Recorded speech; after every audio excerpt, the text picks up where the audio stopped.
ಆತ್ಮೀಯ ಸ್ನೇಹಿತರೆ, ತಮ್ಮದೇ ಆದ ಯೂಟ್ಯೂಬ್ ಚಾನೆಲ್ KSB ಸ್ಟಡಿ ಸರ್ಕಲ್ಗೆ ಸ್ವಾಗತ. ಇವತ್ತು ತರಗತಿ ಸಮಾಜ ವಿಜ್ಞಾನ ವಿಷಯಕ್ಕೆ ಸಂಬಂಧಪಟ್ಟಂತೆ ರೂಪಣಾತ್ಮಕ ಮೌಲ್ಯಮಾಪನ 2 ಸಾಧನಾ ಪರೀಕ್ಷೆ 2 ಅಂತ ಹೇಳಿ ಕರಿತೀವಿ. ಈ ಒಂದು ಸಾಧನಾ ಪರೀಕ್ಷೆ 2ಅನ್ನು ಈ ಒಂದು ವಿಡಿಯೋದಲ್ಲಿ ನೋಡ್ತಾ ಹೋಗೋಣ.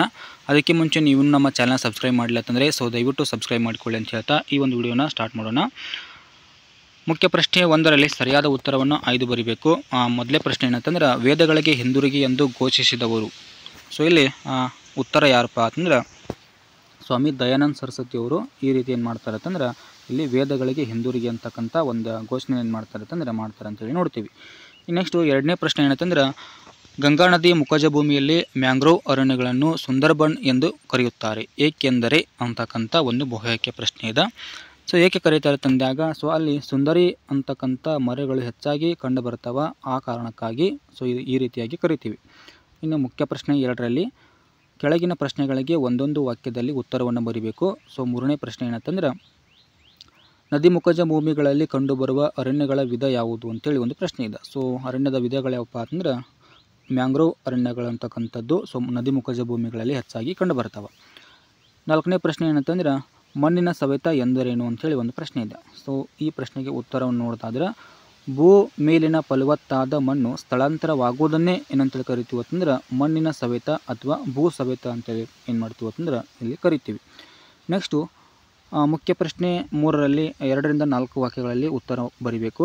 5ನೇ ಪ್ರಶ್ನೆ ಏನಂತಂದ್ರೆ, ಹೆನ್ರಿ ವಿವಿಯನ್ ಡಿರೋಜಿಯವರು ಪ್ರತಿಪಾದಿಸಿದ ತತ್ವಗಳು ಯಾವುವು ಅಂತೇಳಿ. ಸೊ ಮೊದಲೇ ಒಂದು ತತ್ವ ಯಾವುದಪ್ಪ ಅಂತಂದ್ರೆ, ಮೂಢನಂಬಿಕೆ ಏನು ಮಾಡ್ತಾರೆ ಅಂತಂದರೆ ಇಲ್ಲಿ ವಿರೋಧಿಸ್ತಾರೆ. ಅಷ್ಟೇ ಅಲ್ಲದೆ ಜಾತಿ ಪದ್ಧತಿ ಹಾಗೂ ಶೋಷಣೆ ಏನು ಮಾಡ್ತಾರೆ ಅಂತಂದರೆ ಸಂಪೂರ್ಣವಾಗಿ ವಿರೋಧ ವ್ಯಕ್ತಪಡಿಸ್ತಾರೆ. ಅಷ್ಟೇ ಅಲ್ಲದೆ ಏನಪ್ಪ ಅಂತಂದ್ರೆ ಪ್ರಶ್ನಿಸುವ ಹಾಗೂ ವೈಜ್ಞಾನಿಕ ದೃಷ್ಟಿಕೋನವನ್ನು ಏನು ಮಾಡ್ತಾರೆ ಅಂತಂದರೆ ಇಲ್ಲಿ ಪ್ರೇರೇಪಿಸ್ತಾರೆ. ನೆಕ್ಸ್ಟು ಮಹಿಳಾ ಹಕ್ಕುಗಳನ್ನು ಏನು ಮಾಡ್ತಾರೆ ಅಂತಂದರೆ ಇಲ್ಲಿ ಪ್ರತಿಪಾದಿಸ್ತಾರೆ. ಸೊ ಹೊಸ ಶಿಕ್ಷಣ ಕ್ರಮವನ್ನು ಏನು ಮಾಡ್ತಾರೆ ಅಂತಂದರೆ ಇಲ್ಲಿ ಜಾರಿಗೊಳಿಸ್ತಾರೆ. ಅಷ್ಟೇ ಅಲ್ಲದೆ ಅಕಾಡೆಮಿಕ್ ಅಸೋಸಿಯೇಷನ್ ಅಂತಕ್ಕಂಥ ಒಂದು ಚರ್ಚಾ ವೇದಿಕೆಯನ್ನು ಏನು ಮಾಡ್ತಾರೆ ಅಂತಂದರೆ ಇಲ್ಲಿ ಪ್ರಾರಂಭವನ್ನು ಮಾಡ್ತಾರೆ. ಇನ್ನು ಕೊನೆಯದಾಗಿ ಏನಪ್ಪ ಅಂತಂದ್ರೆ ಪ್ರಕೃತಿ, ಮಾನವೀಯತೆ, ದೇವರ ಕುರಿತು ಏನು ಮಾಡ್ತಾರೆ ಅಂತಂದ್ರೆ ಚರ್ಚೆಗಳನ್ನು ಇಲ್ಲಿ ನಡೆಸ್ತಾರೆ. ಸೊ ಇದು ಏನಪ್ಪ ಅಂತಂದ್ರೆ ಇವರು ಪ್ರತಿಪಾದಿಸಿರ್ತಕ್ಕಂಥ ಒಂದು ತತ್ವಗಳು ಅಂತೇಳಿ ನೋಡ್ತೀವಿ.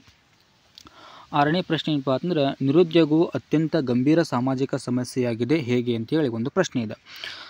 ಇಲ್ಲಿ ಯಾಕೆ ಈ ಒಂದು ಸಮಸ್ಯೆ ಆಗಿದೆಪ್ಪ ಅಂತಂದ್ರೆ ಬಡತನ ಅಂತಕ್ಕಂಥದ್ದು ಇಲ್ಲಿ ಮುಖ್ಯವಾಗಿ ಕಾರಣ ಆಗ್ತದೆ. ಅಷ್ಟೇ ಅಲ್ಲದೆ ಮೋಸ ಆಗಿರ್ಬೋದು, ಅನಾರೋಗ್ಯ ಆಗಿರ್ಬೋದು, ವಂಚನೆ, ಭ್ರಷ್ಟಾಚಾರ, ಕಳ್ಳತನ, ಕೌಟುಂಬಿಕ ವಿಘಟನೆ ಆಗಿರ್ಬೋದು, ವ್ಯಭಿಚಾರ. ಸೊ ಇವೆಲ್ಲ ಒಂದು ಕಾರಣಗಳಿಂದ ಏನಪ್ಪ ಅಂತಂದ್ರೆ ನಿರುದ್ಯೋಗ ಅಂತಕ್ಕಂಥದ್ದು ಗಂಭೀರವಾಗಿರ್ತಕ್ಕಂಥ ಒಂದು ಸಾಮಾಜಿಕ ಸಮಸ್ಯೆಯಾಗಿದೆ ಅಂತೇಳಿ ನಾವು ನೋಡಬಹುದು.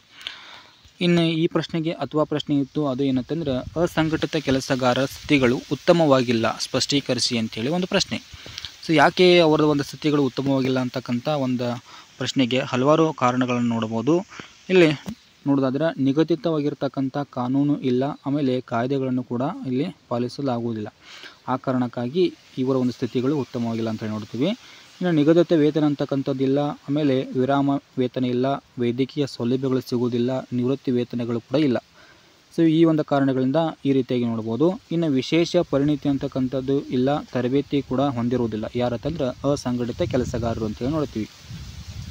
ನೆಕ್ಸ್ಟ್ ಏನಪ್ಪ ಅಂತಂದ್ರೆ ಕೆಲಸಕ್ಕೆ ಸರಿಯಾದ ರೀತಿಯಲ್ಲಿ ಭದ್ರತೆ ಕೂಡ ಇಲ್ಲ. ಸೊ ಎಲ್ಲ ಕಾರಣಗಳಿಂದ ಏನಪ್ಪ ಅಂತಂದ್ರೆ ಅಸಂಘಟಿತ ಕೆಲಸಗಾರ ಒಂದು ಸ್ಥಿತಿಗಳು ಉತ್ತಮವಾಗಿಲ್ಲ ಅಂತೇಳಿ ನಾವು ನೋಡ್ಬೋದು. ಮುಖ್ಯ ಪ್ರಶ್ನೆ 4ರಲ್ಲಿ 5-6 ವಾಕ್ಯಗಳಲ್ಲಿ ಉತ್ತರವನ್ನು ಬರೀಬೇಕು. ಸೊ 7ನೇ ಪ್ರಶ್ನೆ ಏನಂತಂದ್ರೆ, ಮಣ್ಣಿನ ಸಂರಕ್ಷಣಾ ವಿಧಾನಗಳನ್ನು ಪಟ್ಟಿ ಮಾಡಿ ಅಂತೇಳಿ ಒಂದು ಪ್ರಶ್ನೆ. ಇಲ್ಲಿ ಸಂರಕ್ಷಣಾ ವಿಧಾನಗಳಿದಾವ. ಏನಂತಂದ್ರೆ ಮೊದಲೇದಾಗಿ ಏನು ಮಾಡಬೇಕು, ಇಳಿಜಾರಿಗೆ ಅಡ್ಡಲಾಗಿ ಉಳುಮೆಯನ್ನು ಮಾಡುವುದು.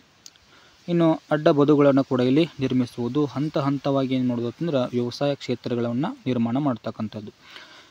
ಅರಣ್ಯ ನಾಶವನ್ನು ಸಂಪೂರ್ಣವಾಗಿ ತಡೆಗಟ್ಟುವುದರಿಂದ ಏನಾಗ್ಬೋದು ಅಂತಂದರೆ ಮಣ್ಣಿನ ಒಂದು ಸಂರಕ್ಷಣೆ ಅಂತಕ್ಕಂಥದ್ದು ನಾವು ಮಾಡ್ಬೋದು. ಇನ್ನು ಅರಣ್ಯಗಳ ಬೆಳವಣಿಗೆ ಏನೇನು ಮಾಡ್ಬೋದು ಅಂತಂದ್ರೆ ಪ್ರೋತ್ಸಾಹಿಸುವುದು. ಅಷ್ಟೇ ಅಲ್ಲದೆ ಅತಿಯಾಗಿ ಮೇಯಿಸುವುದನ್ನು ನಿಯಂತ್ರಣ ಮಾಡಿದಾಗ ಮಾತ್ರ ಏನು ಮಾಡ್ಬೋದು ಅಂತಂದ್ರೆ ಮಣ್ಣಿನ ಒಂದು ಸಂರಕ್ಷಣೆ ಮಾಡಲು ಸಾಧ್ಯ ಆಗ್ತದೆ. ಇನ್ನು ನೀರಿನ ಒಂದು ಯೋಜಿತ ಬಳಕೆ ಮಾಡಬೇಕು. ಆಮೇಲೆ ಲಾಸ್ಟ್ ಒಂದು ಯಾವುದಪ್ಪ ಅಂತಂದ್ರೆ ಚೆಕ್ ಡ್ಯಾಮ್ಗಳನ್ನು ಇಲ್ಲಿ ಸರಿಯಾದ ರೀತಿಯಲ್ಲಿ ನಿರ್ಮಾಣ ಮಾಡಿದ್ದಾದ್ರೆ ಮಣ್ಣಿನ ಒಂದು ಮಣ್ಣಿನ ಒಂದು ಸಂರಕ್ಷಣೆ ಅಂತಕ್ಕಂಥದ್ದು ಮಾಡಲಿಕ್ಕೆ ಸಾಧ್ಯ ಆಗ್ತದೆ. ಸೊ ಇವೆಷ್ಟು ಏನಪ್ಪ ಅಂತಂದ್ರೆ ಮಣ್ಣಿನ ಒಂದು ಸಂರಕ್ಷಣಾ ವಿಧಾನಗಳಂತೇಳಿ ನಾವು ನೋಡ್ತೀವಿ. ಈ ಪ್ರಶ್ನೆಗೆ ಅಥವಾ ಪ್ರಶ್ನೆ ಇತ್ತು, ಅದು ಏನಂತಂದ್ರೆ ಭಾರತದಲ್ಲಿ ಅರಣ್ಯನಾಶಕ್ಕೆ ಕಾರಣಗಳನ್ನು ಪಟ್ಟಿ ಮಾಡಿ. ಸೊ ಇಲ್ಲಿ ಅರಣ್ಯನಾಶಕ್ಕೆ ಏನು ಕಾರಣಗಳದಾವ ಅಂತೇಳಿ ನಾವು ಇಲ್ಲಿ ಪಟ್ಟಿ ಮಾಡಬೇಕು. ಮೊದಲೇ ಒಂದು ಕಾರಣ ಏನಪ್ಪ ಅಂತಂದ್ರೆ ಕೃಷಿಯ ಒಂದು ವಿಸ್ತರಣೆ ಆಗೋದ್ರಿಂದ ಅರಣ್ಯ ಅಂತಕ್ಕಂಥದ್ದು ನಾಶ ಆಗ್ತಾಯಿದೆ. ಅಷ್ಟೇ ಅಲ್ಲದೆ ಹೈನುಗಾರಿಕೆ ಮಾಡೋದ್ರಿಂದ ಅರಣ್ಯ ನಾಶ ಆಗ್ತಾಯಿದೆ. ರಸ್ತೆಗಳನ್ನು ನಿರ್ಮಾಣ ಮಾಡೋದ್ರಿಂದ ಸೊ ಅರಣ್ಯಗಳು ಅಂತಕ್ಕಂಥದ್ದು ಇಲ್ಲಿ ನಾಶ ಆಗಲಿಕ್ಕೆ ಮುಖ್ಯವಾಗಿ ಕಾರಣ.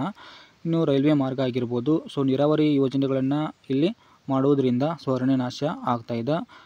ನೆಕ್ಸ್ಟ್ ಏನಪ್ಪ ಅಂತಂದ್ರೆ ಕಾಡ್ಗಿಚ್ಚು ಅಂತಕ್ಕಂಥದ್ದು ಒಂದು ಮುಖ್ಯವಾಗಿ ಕಾರಣವನ್ನು ನೋಡ್ಬೋದು. ನೆಕ್ಸ್ಟ್ ಏನಪ್ಪ ಅಂತಂದ್ರೆ ಮುಖ್ಯವಾಗಿರ್ತಕ್ಕಂಥ ಕಾರಣ ಗಣಿಗಾರಿಕೆ ಮಾಡೋದ್ರಿಂದ ಇಲ್ಲಿ ಅರಣ್ಯ ನಾಶ ಆಗ್ತಾಯಿದೆ. ಸೊ ಇವೆಲ್ಲ ಕಾರಣಗಳೇನಪ್ಪ ಅಂತಂದ್ರೆ ಇಲ್ಲಿ ನಾವು ನೋಡ್ಬೋದು. ನೆಕ್ಸ್ಟ್ 8ನೇ ಪ್ರಶ್ನೆ ಏನಂತಂದ್ರೆ ಭ್ರಷ್ಟಾಚಾರ ನಿಯಂತ್ರಣಕ್ಕೆ ಸರ್ಕಾರ ಕೈಗೊಂಡಿರುವ ಕ್ರಮಗಳು ಯಾವಂತೇಳಿ ಪ್ರಶ್ನೆ ಇದೆ. ಇಲ್ಲಿ ಸರ್ಕಾರ ಏನು ಕ್ರಮ ಕೈಗೊಂಡಿದ್ದಪ್ಪ ಅಂತಂದ್ರೆ ಭಾರತ ಸರ್ಕಾರವು ಲೋಕಪಾಲ್ ಸಂಸ್ಥೆ ಅಂತಕ್ಕಂಥದ್ದನ್ನು ಸ್ಥಾಪಿಸಿದೆ. ಸೊ ಯಾಕಪ್ಪ ಅಂತಂದ್ರೆ ಭ್ರಷ್ಟಾಚಾರವನ್ನು ನಿಯಂತ್ರಣೆ ಮಾಡಲಿಕ್ಕೆ. ನೆಕ್ಸ್ಟು ರಾಜ್ಯಗಳಲ್ಲಿ ಲೋಕಾಯುಕ್ತ ಸಂಸ್ಥೆಗಳನ್ನು ಇಲ್ಲಿ ಸ್ಥಾಪಿಸಲಾಗಿದೆ. ಆಮೇಲೆ ಕೇಂದ್ರೀಯ ಜಾಗೃತ ದಳವನ್ನು ಕೂಡ ಇಲ್ಲಿ ಸ್ಥಾಪನೆ ಮಾಡಲಾಗಿದೆ. ಆಮೇಲೆ ಭ್ರಷ್ಟಾಚಾರ ತಡೆ ಕಾಯ್ದೆ ಅಂತಕ್ಕಂಥದ್ದನ್ನು 1988ರಲ್ಲಿ ಏನು ಮಾಡಿರಪ್ಪ ಅಂತಂದ್ರೆ ಇಲ್ಲಿ ಸರ್ಕಾರ ಜಾರಿಗೆ ತರಲಾಗಿದೆ. ಇನ್ನು ನೆಕ್ಸ್ಟ್ ಏನಪ್ಪ ಅಂತಂದ್ರೆ ಮಾಹಿತಿ ಹಕ್ಕು ಕಾಯ್ದೆ ಇದೆ. ಸೊ 2005ರಲ್ಲಿ ಜಾರಿಗೆ ಬಂದಿರತಕ್ಕಂಥದ್ದು RTI ಅಂತ ಕರಿತೀವಿ, ರೈಟ್ ಟು ಇನ್ಫಾರ್ಮೇಷನ್ ಆ್ಯಕ್ಟ್ ಅಂತೇಳಿ ಕರಿತೀವಿ. ಇನ್ನು ಸರ್ಕಾರಿ ಕಚೇರಿಗಳಲ್ಲಿ CC ಕ್ಯಾಮ್ರಾಗಳ ಒಂದು ಅಳವಡಿಕೆ ಮಾಡಲಾಗ್ತಾಯಿದೆ ಇಲ್ಲಿ ಭ್ರಷ್ಟಾಚಾರವನ್ನು ನಿಯಂತ್ರಣೆ ಮಾಡಲಿಕ್ಕೆ. ನೆಕ್ಸ್ಟ್ ಏನಪ್ಪ ಅಂತಂದ್ರೆ ಕಡತಗಳ ತ್ವರಿತ ವಿಲೇವಾರಿಗಾಗಿ ಆಫೀಸ್ ವ್ಯವಸ್ಥೆಯನ್ನು ಕೂಡ ಇಲ್ಲಿ ಜಾರಿಗೊಳಿಸಲಾಗಿದೆ ಅಂತೇಳಿ ನೋಡ್ತೀವಿ. ನೆಕ್ಸ್ಟು ಸಕಾಲ, ಜನಸ್ಪಂದನ, ಜನಸೇವಕ ಸೊ ಮೊದಲಾದ ಯೋಜನೆಗಳನ್ನು ಏನು ಮಾಡಲಾಗಿಪ್ಪ ಅಂತಂದ್ರೆ ಜಾರಿಗೆ ತರಲಾಗಿದೆ. ಸೊ ಇವಿಷ್ಟು ಏನಪ್ಪ ಅಂತಂದ್ರೆ ಇಲ್ಲಿ ಭ್ರಷ್ಟಾಚಾರ ನಿಯಂತ್ರಣೆ ಮಾಡಲಿಕ್ಕೆ ಸರ್ಕಾರ ಇವೆಲ್ಲ ಕ್ರಮಗಳನ್ನು ಏನು ಮಾಡಿದಪ್ಪ ಅಂತಂದ್ರೆ ಕೈಗೊಂಡಿರ್ತಕ್ಕಂಥದ್ದು. ನೆಕ್ಸ್ಟ್ ಮುಖ್ಯ ಪ್ರಶ್ನೆ 5ರಲ್ಲಿ ಸೊ 8ರಿಂದ 10 ವಾಕ್ಯಗಳಲ್ಲಿ ಉತ್ತರವನ್ನು ಬರೀಬೇಕು. 4 ಅಂಕದ ಒಂದು ಪ್ರಶ್ನೆ. 9ನೇ ಪ್ರಶ್ನೆ ಏನಂತಂದ್ರೆ ಸಂಗೊಳ್ಳಿ ರಾಯಣ್ಣನು ಸ್ವಾತಂತ್ರ್ಯ ಹೋರಾಟದಲ್ಲಿ ಹೋರಾಡಿದ ಕ್ರಮವನ್ನು ವಿವರಿಸಿ ಅಂತೇಳಿ. ಸೊ ಯಾವ ರೀತಿ ಹೋರಾಟವನ್ನು ಮಾಡ್ತಾರೆ ಅಂತೇಳಿ ನಾವಿಲ್ಲಿ ನೋಡ್ತೀವಿ. ಸಂಗೊಳ್ಳಿ ರಾಯಣ್ಣ ಏನಪ್ಪ ಅಂತಂದ್ರೆ ಕಿತ್ತೂರಿಗಾಗಿ ಹೋರಾಡುವುದು ತನ್ನ ಕರ್ತವ್ಯ ಎಂದು ಏನು ಮಾಡಿದ್ದಂದ್ರೆ ಭಾವಿಸಿದ್ದನು. ನೆಕ್ಸ್ಟ್ ಒಂದು ಪಾಯಿಂಟ್ ಏನಂತಂದ್ರೆ ಚೆನ್ನಮ್ಮನ ಜೊತೆಯಲ್ಲಿ ಬ್ರಿಟಿಷರ ವಿರುದ್ಧ ಏನು ಮಾಡ್ತಾನೆ ಅಂತಂದ್ರೆ ಈ ಸಂಗೊಳ್ಳಿ ರಾಯಣ್ಣರು ಹೋರಾಟವನ್ನು ಮಾಡ್ತಾನೆ. ನೆಕ್ಸ್ಟು ಸೈನಿಕರನ್ನು ಏನು ಮಾಡ್ತಾನೆ ಅಂತಂದ್ರೆ ಸಂಘಟಿಸ್ತಾನೆ. ಸೊ ಗುಪ್ತ ಸಭೆಗಳನ್ನು ಏನು ಮಾಡ್ತಾನೆ ಅಂತಂದ್ರೆ ಬ್ರಿಟಿಷರ ವಿರುದ್ಧ ನಡೆಸ್ತಾನೆ. ಅಷ್ಟೇ ಅಲ್ಲದೆ ಬ್ರಿಟಿಷರ ಒಂದು ಕಚೇರಿಗಳು ಮತ್ತು ಖಜಾನೆಗಳನ್ನು ಕೂಡ ಏನು ಮಾಡ್ತಾನೆ ಅಂತಂದರೆ ಲೂಟಿ ಮಾಡ್ತಾನೆ. ಬ್ರಿಟಿಷರು ರಾಯಣ್ಣನನ್ನು ಏನು ಮಾಡ್ತಾರೆ ಅಂತಂದರೆ ಸೆರೆ ಹಿಡಿಯಲು ದೇಸಾಯಿಗಳನ್ನು ಏನು ಮಾಡ್ತಾರೆ ಅಂತಂದ್ರೆ ಪ್ರಚೋದನೆ ಕೊಡ್ತಾರೆ, ಅಂದ್ರೆ ಹಣದ ಆಮಿಷವನ್ನು ಒಡ್ಡಿ. ಇನ್ನು ಸಂಚಿಗೆ ಬಲಿಯಾಗಿರ್ತಕ್ಕಂಥ ರಾಯಣ್ಣ ಏನಪ್ಪ ಅಂತಂದರೆ ಇಂಗ್ಲೀಷರ ಒಂದು ಏನು ಮಾಡ್ತಾರೆ ಅಂತಂದರೆ ಇಲ್ಲಿ ಬಂಧನಕ್ಕೆ ಒಳಪಡಿಸ್ತಾರೆ. ಸೊ ನಂದಗಡದಲ್ಲಿ ಏನಪ್ಪ ಅಂತಂದ್ರೆ ಕೊನೆಯದಾಗಿ ಇಲ್ಲಿ ಸಂಗೊಳ್ಳಿ ರಾಯಣ್ಣನ ಗಲ್ಲಿಗೆ ಏರಿಸಲಾಗ್ತದೆ. ಸೊ ಈ ರೀತಿ ಏನಪ್ಪ ಅಂತಂದ್ರೆ ಸಂಗೊಳ್ಳಿ ರಾಯಣ್ಣ ಸ್ವತಂತ್ರ ಹೋರಾಟದಲ್ಲಿ ಹೋರಾಡ್ತಕ್ಕಂಥ ಕ್ರಮ ಅಂತೇಳಿ ನೋಡ್ತೀವಿ. ಈ ಪ್ರಶ್ನೆಗೆ ಅಥವಾ ಪ್ರಶ್ನೆ ಏನಂತಂದ್ರೆ ಆ್ಯನಿ ಬೆಸೆಂಟರ ಸುಧಾರಣಾ ಕ್ರಮಗಳು ಯಾವ ಅಂತೇಳಿ. ಸೊ ಆ್ಯನಿ ಬೆಸೆಂಟರ್ ಏನಪ್ಪ ಅಂತಂದ್ರೆ ಇಲ್ಲಿ ಥಿಯೋಸೋಫಿಕಲ್ ಸೊಸೈಟಿಯ ಒಂದು ಚಟುವಟಿಕೆಗಳನ್ನು ಏನು ಮಾಡ್ತಾರೆ ಅಂತಂದ್ರೆ ಭಾರತದಲ್ಲಿ ಆರಂಭ ಮಾಡ್ತಾರೆ. ಭಾರತೀಯ ಒಂದು ಸಂಸ್ಕೃತಿಗೆ ಏನು ಮಾಡ್ತಾರೆ ಅಂತಂದರೆ ಹೆಚ್ಚಿನ ಒಂದು ಮಹತ್ವವನ್ನು ಕೊಡ್ತಾರೆ. ಇನ್ನು ಸಮಾನತೆ ಮತ್ತು ವಿಶ್ವ ಸಹೋದರತೆಯನ್ನು ಏನು ಮಾಡ್ತಾರೆ ಅಂತಂದರೆ ಇಲ್ಲಿ ವರ್ಧಿಸ್ತಾರೆ. ಸೊ ಒಂದು ಪತ್ರಿಕೆಯನ್ನು ಆರಂಭಿಸ್ತಾರೆ, ಅದು ಯಾವುದಪ್ಪ ಅಂತಂದ್ರೆ ನ್ಯೂ ಇಂಡಿಯಾ ಅಂತಕ್ಕಂಥ ಒಂದು ಪತ್ರಿಕೆಯನ್ನು ಆರಂಭಿಸ್ತಾರೆ. ಸೊ ಅದನ್ನು ಕೂಡ ಇಲ್ಲಿ ಬಳಕೆ ಮಾಡ್ತಾರೆ ಅಂತೇಳಿ ನೋಡ್ತೀವಿ. ಇನ್ನು ಸ್ವತಂತ್ರದ ಒಂದು ಚಳವಳಿಯಲ್ಲಿ ಕೂಡ ಏನು ಮಾಡ್ತಾರೆ ಅಂತಂದ್ರೆ ಭಾಗವಹಿಸ್ತಾರೆ. ಸೊ ಹೋಮ್ ರೂಲ್ ಚಳವಳಿಯನ್ನು ಕೂಡ ಏನು ಮಾಡ್ತಾರೆ ಅಂತಂದರೆ ಇಲ್ಲಿ ಭಾರತದಲ್ಲಿ ಪ್ರಾರಂಭ ಮಾಡ್ತಾರೆ.